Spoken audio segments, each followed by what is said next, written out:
For the first time ever, I think we get the chance to say this unironically.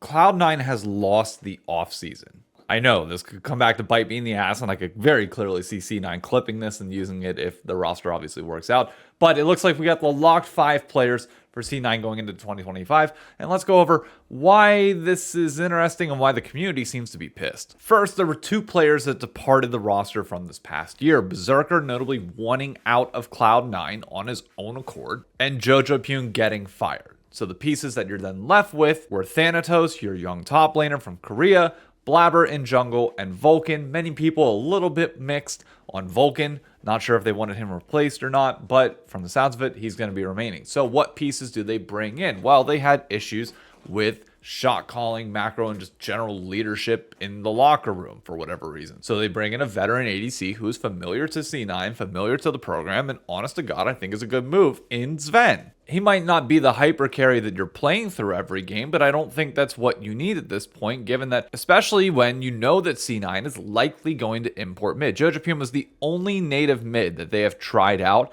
in the last, oh God, well, I think it was High prior to that. Literally. So who did they end up picking in mid? Well, they picked Loki. I'll be honest with you.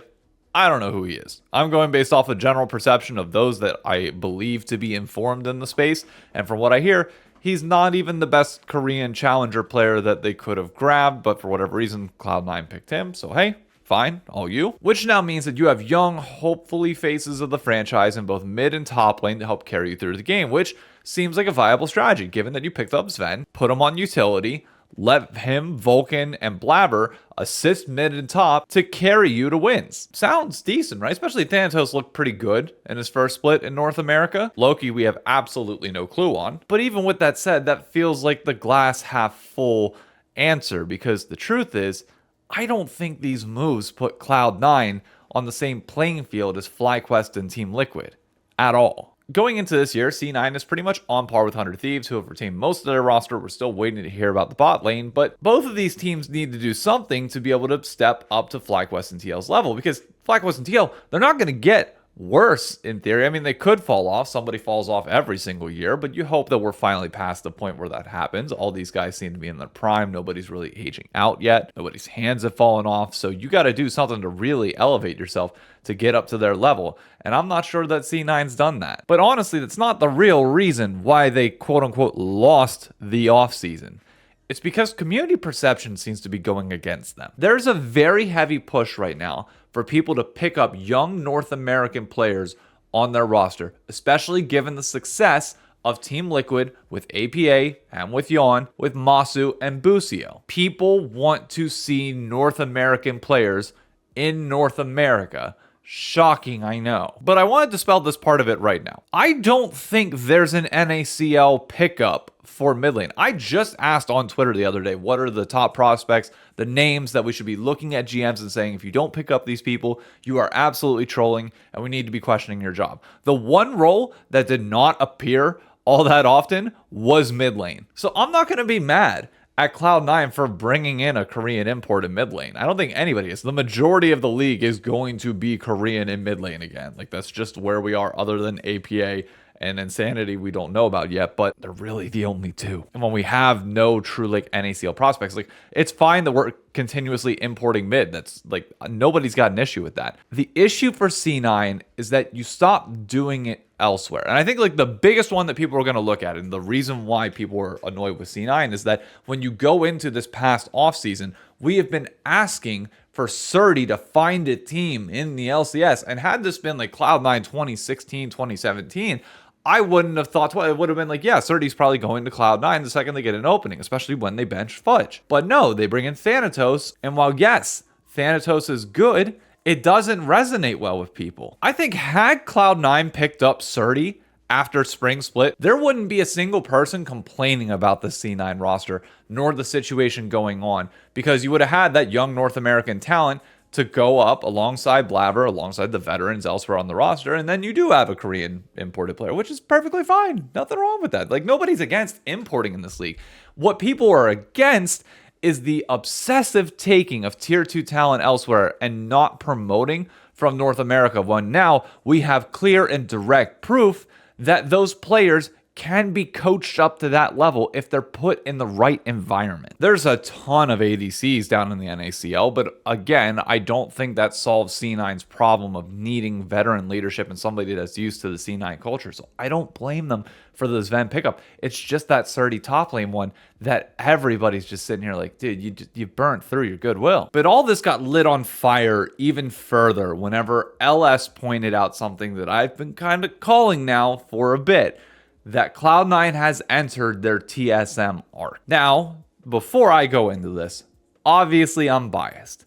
I'm a C9 hater. That's publicly known. Always take anything that I say against C9 as a grain of salt because I'm biased against them and I'm biased towards 100 Thieves. I'm telling you that straight up. But the perks of hating somebody is that you tend to know them a little bit more than most, and you tend to try and like dig into why you hate them and find more reasons to do so. Look, when TSM and CLG left the league, it brought this massive hole into the LCS where somebody needed to step up and be that org for the fans, for the people. And I've said it multiple times on this channel.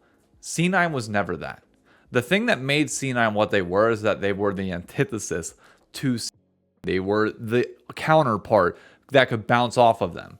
But in a league where they were then the sole people at the top for a good 2-3 years there, they had nobody to bounce off of. C9 aren't really bullies other than when it comes to saying that they're the only team that can perform internationally, which now they can no longer use that title for sure. But when you have people that are going on social media saying, yeah, I was a longtime C9 fan, I can't anymore. Like, you're losing your own fans. Look, I can't speak for Cloud9 fans, especially those that are telling you bluntly that they are fed up with C9 and like they've been diehards for a long period of time, but they just can't support them anymore. Whenever massive community public figures like Azale are calling this out, and even LS obviously is driving this conversation, like C9 fans, you cannot sit here in denial and say, oh, that's crap, we're not on our TSM arc, whenever a lot of people are resonating with that feeling outside of your org and internally as well. You might be the biggest fandom in the LCS, but we are the biggest in now a much smaller pond. I'm going to take a wild crack at this because I've had like 12 hours to sleep on it, and we did a full hour-long conversation about this on the Crossover podcast last night. I think what people need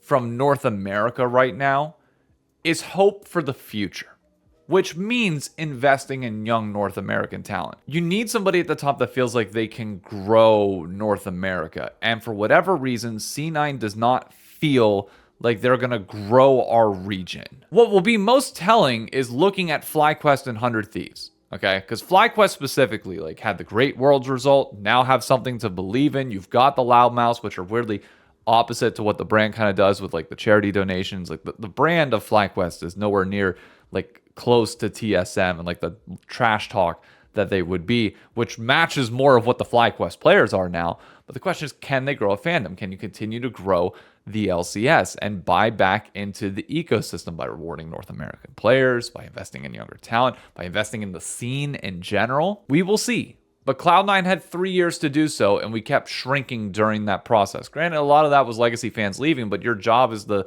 team at the top is to make sure that we don't lose those people. Is it unfair that that weight falls on you? Yeah, sure. But TSM fans also didn't complain about it when they were at the top and having to carry that mantle as well. Luckily, they had C9 to bounce off of, and I pray to God that we give somebody for C9 to bounce off of as well in this situation. I would love to as 100 Thieves, but I think I'm the only loudmouth 100 Thieves fan that genuinely has a problem with C9. So I think it's much more of a one-sided rivalry than it is anything else, and I'll acknowledge that. TL versus FlyQuest, maybe, but I don't think C9 has any like true rivals outside of me in this league. Ultimately, I know this got a little bit more rambly at the end as I'm trying to like throw things out there, but I don't think any of us quite understand why. But C9 has lost the offseason, not in terms of the people that they picked up, but in terms of the public perception of the org. Ask any non-C9 fan. We got tired of the amount of C9 glazing that happened on broadcast for such a long period of time. And now that that glazing is finally going away, you're starting to see some of the backlash come to the forefront. FlyQuest, Team Liquid, and 100 Thieves are finally getting their time on air that we've been wanting for years. But to C9's credit, y'all are the ones on top still. You still have the most amount of fans in the LCS. I just want to see that grow. If we want to see our region grow, you need to grow as well. Everybody else might be starting from a lower point, but they're going to start building up and start gaining momentum. C9 needs to get that on their side as well. But for right now, community, definitely not in their favor.